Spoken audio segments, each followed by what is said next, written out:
প্রত্যেকে সমাবেশে আপনারা হাজির হবেন। ফুরফুরা শরীফের পীরজাদারা উপস্থিত থাকবেন এবং আইনজীবীরা উপস্থিত। সম্পত্তি হচ্ছে কেন্দ্রীয় সরকারের বাবার সম্পত্তি নয়, রাজ্য সরকারের বাবার সম্পত্তি নয়, এটা আমাদের বাবার সম্পত্তি। আগামী 19শে ডিসেম্বর কলিকাতা রানী রাসমণি রোডে বেলা 12টায় কেন্দ্রীয় সরকারের ওয়াকফ বিলের বিরুদ্ধে আমরা এক সমাবেশ করতে চলেছি।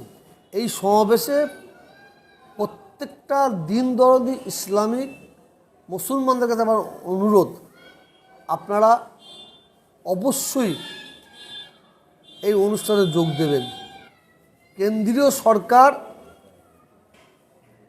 ওয়াকফ বিল যে আনছে, এই ওয়াকফ বিল যদি পাস করে তাহলে কি হবে, আমাদের মাদ্রাসা, মসজিদ, আমাদের এতিমখানা, কর্মস্থানের প্রতি হস্তক্ষেপ করবে।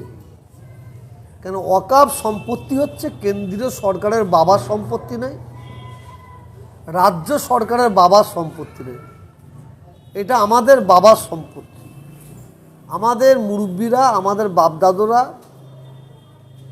ওয়াকফ সম্পত্তি দান করেছে। এই দানটা একমাত্র পিছিয়ে পড়া মুসলমানদের, তাদের জন্য, এবং মাদ্রাসা, মসজিদ, কর্মস্থান যেভাবে সুন্দরভাবে পরিচালনা হয় সেই কারণে ওয়াকফ সম্পত্তি দান করেছে। ভারতবর্ষে রেলের পরে যদি জমি থাকে সেটা ওয়াকফ সম্পত্তি। এই কেন্দ্রীয় সরকার রেল বিক্রি করে দিচ্ছে, প্লেন বিক্রি করে দিচ্ছে, এয়ারপোর্ট বিক্রি করে দিচ্ছে। এই সরকার লাস্টে মুসলমানদের এই ওয়াকফ সম্পত্তির উপর হস্তক্ষেপ করতে চাইছে।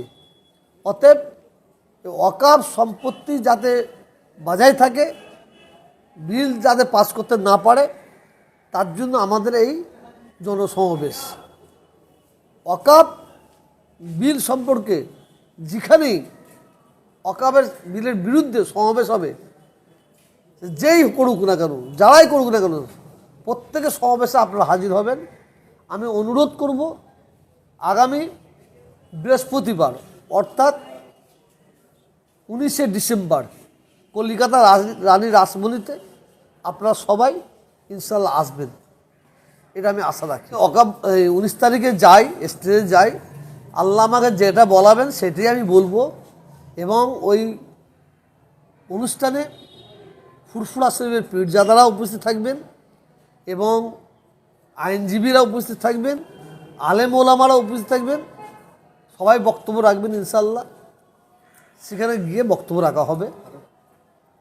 বলছি তো, সবার কথা বলছি। মাননীয় ফিরহাদ হাকিম সাহেব থাকবে, ওনাকে বলা হয়েছে। কল্যাণ ব্যানার্জিকে বলা হয়েছে। জনাব হযরত পীর ইসমাইল সিদ্দিকী সাহেবকে বলা হয়েছে। আমাদের পীরজাদাদের বলা হয়েছে। সব ইনশাল্লাহ সব যাবেন।